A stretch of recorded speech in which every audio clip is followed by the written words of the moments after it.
How to take off a super swivel. This one's actually binded up. The O-ring has come out, so the O-ring needs to be replaced, so this has got to come off.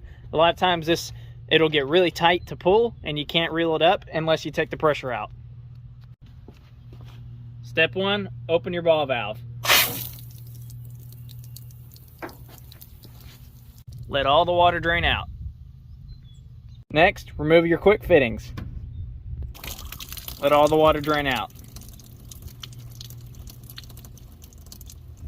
Next, take a crescent wrench or a right size wrench.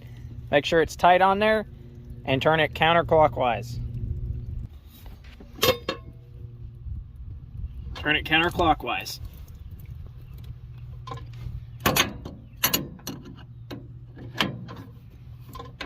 Until it's loose enough that you can spin it by hand.